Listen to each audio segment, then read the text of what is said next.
What's up, folks? What's up? I'm Chris. I'm Sean. And I'm Tom. We're the Whiskey Noobs. We gotta do better than that. We're the Whiskey News.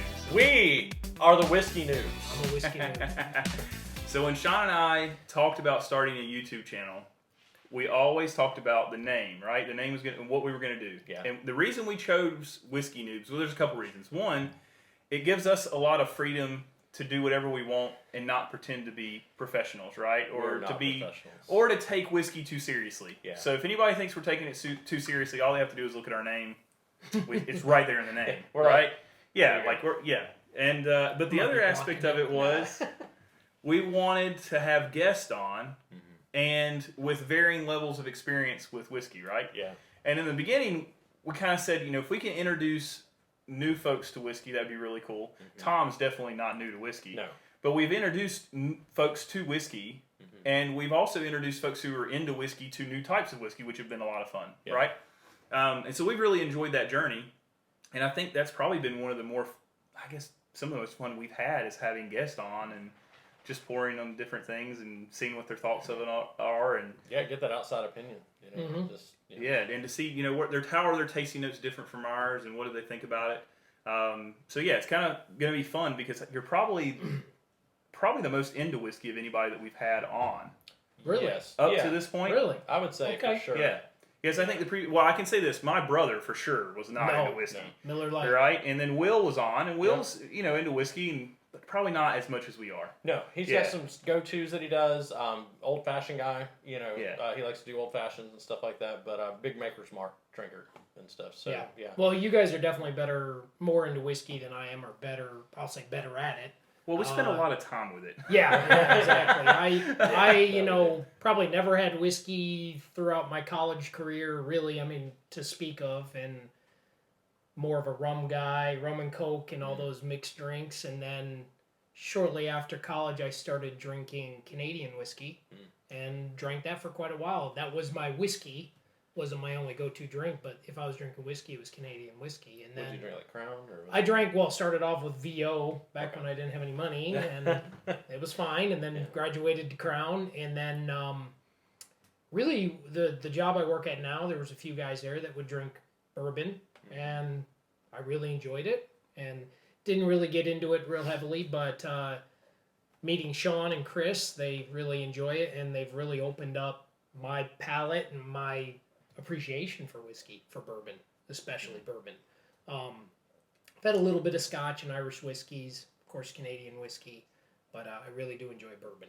Yeah. And I live right down the road from Sean, and we're constantly sipping each other's bourbon and whiskeys and trading a little bit. This is a community. It's a lot of fun. It's a lot of fun. This is a community to where it just constantly builds on it, right? So like one person gets really interested in it, and then they get someone else really interested in it, and then it just snowballs. Yep.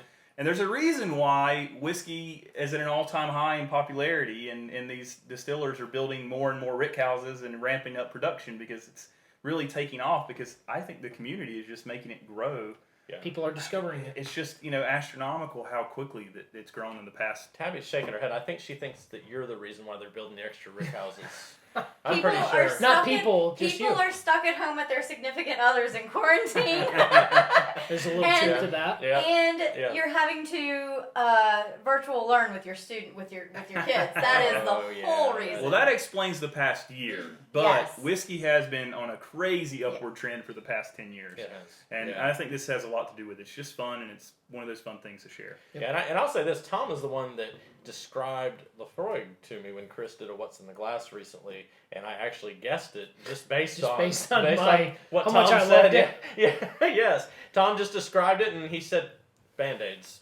And so when I tasted it, I was like, it's Band-Aids. This is Lefroy. I'm not saying anything bad about it. There's obviously, I have a buddy who loves it. He didn't like it at first, and he's grown into it. Who knows? Maybe a year from now, that's all I'll drink. But I'm just going to say on I don't camera taste again, smoke or any. I taste Band-Aids. I can't say that I've ever tasted Band-Aids, so I cannot that's just me. agree obviously. or disagree with that tasting. And we've got a few years on you, so there's probably a time period where the Band-Aids that we had. Your eyesight goes down, goes bad, and your Band-Aid taste buds kick in. That's exactly right, yeah.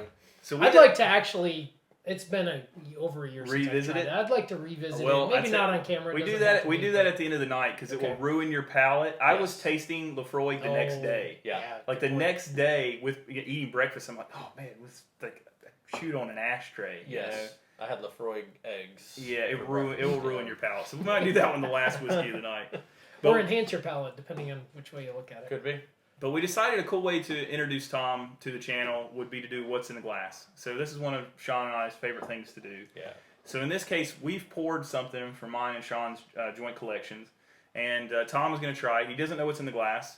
So we're going to let Tom nose it. He's going to taste it. He's going to give us his nosing notes, his tasting notes, what he thinks about it, proof, how much he would pay for it, would he buy it, general things like that. And I'm not very good at this, but I'm going to give it a shot. He always says he's not very good I'm at it. not. Hey, here's the trick. Just do what Sean and I do. Just make it up as you go. Oh, whatever comes to mind, I'm going to say. And it's probably not going to be right, but that's okay. It's very light colored. Yeah. It's very light colored. Oh.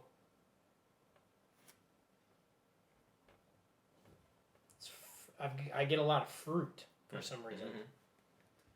I mean, from way up here, it almost smelled like a white wine. But not in there, it doesn't. It's not a bourbon, is it? Well, you're not going to tell me. We're not going to tell you. Of course not. Not yet. It doesn't smell like a bourbon to me. No. But I'm not good enough with Irish whiskey, Scotch, to know the differences. I've only had a handful of them, So you're leaning more Scotch or Irish at this point? Potentially. Know what you're thinking? I heard you say that, so yes, and I feel like you're... Yeah. Okay. It just doesn't smell like bourbon.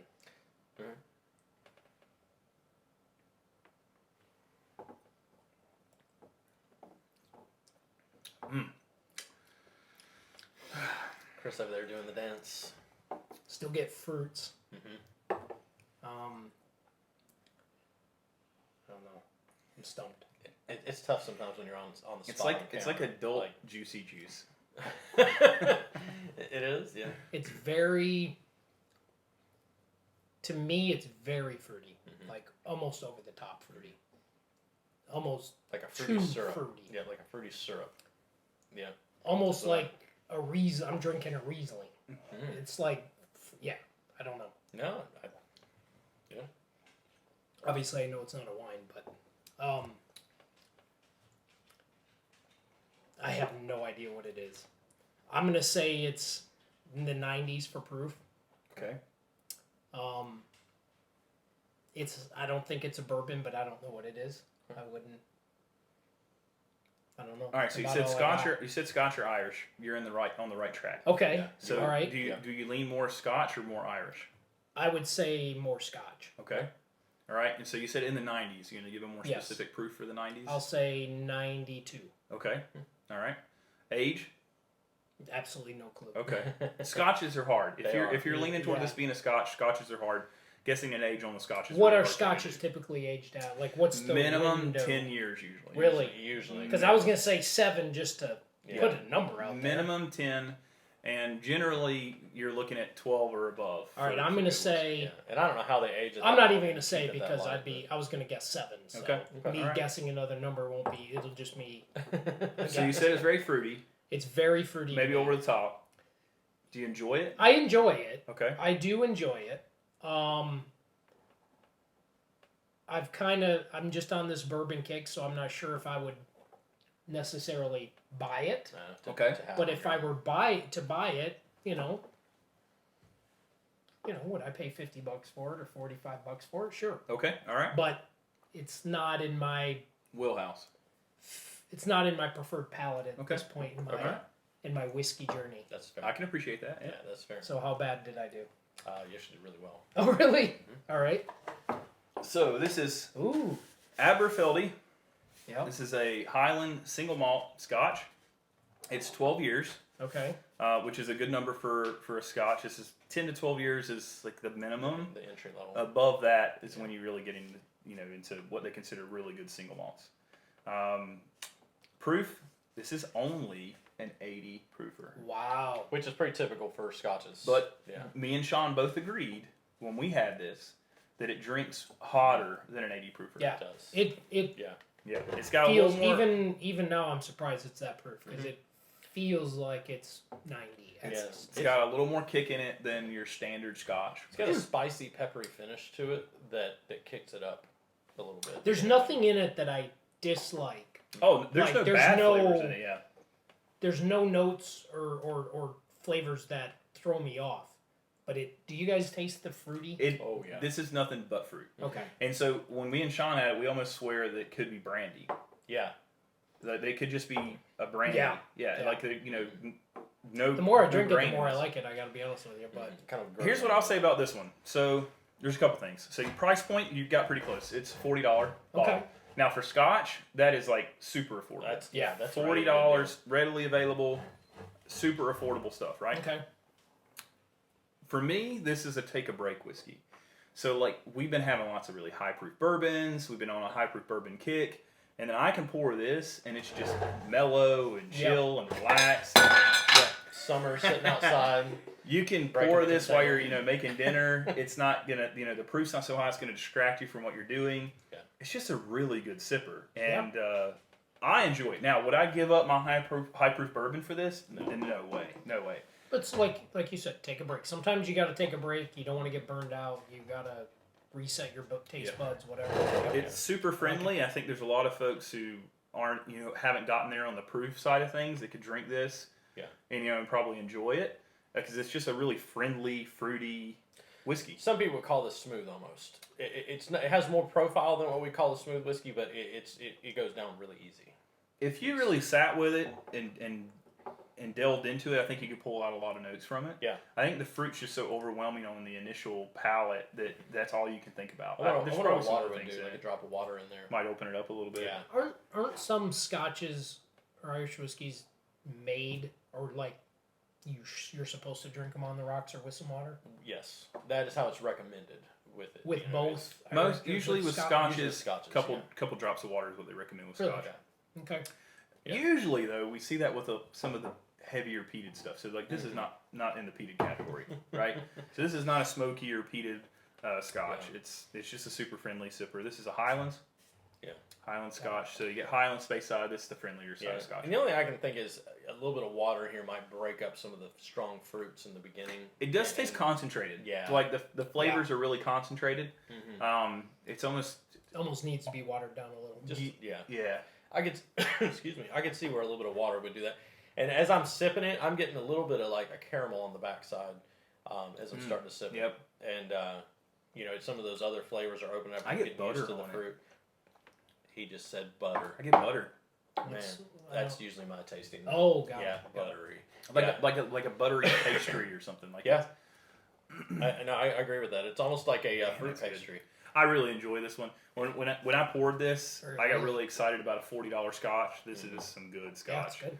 It actually might be one of our favorites so far. Yeah. And we've had stuff in the double the price of this category, and I think this drinks better. I agree. Well, I appreciate you pouring that for me. I thought it'd be a neat one because we knew you were kind of in the bourbon world, and we were thinking maybe this would be a nice break. Try.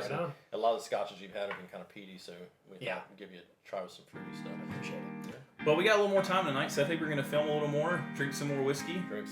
Yeah, but if you're watching this over on Instagram, do us a favor, head over to YouTube, and please subscribe. Leave a comment if you've tried the Aberfeldy, if you think hit there's the another bell Scotch. So Ring the notification bell so you stay up to date on all the new content. Yeah. If you're watching this on YouTube, head over to Instagram, the Whiskey Noobs on Instagram. You can find the link for that in the description for this video.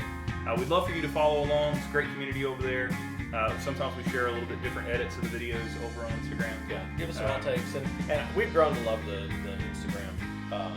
Not grown to, we love the Instagram. It's been pretty incredible. Super supportive. A lot of great people. But we need more whiskey. So until next time, folks. Cheers.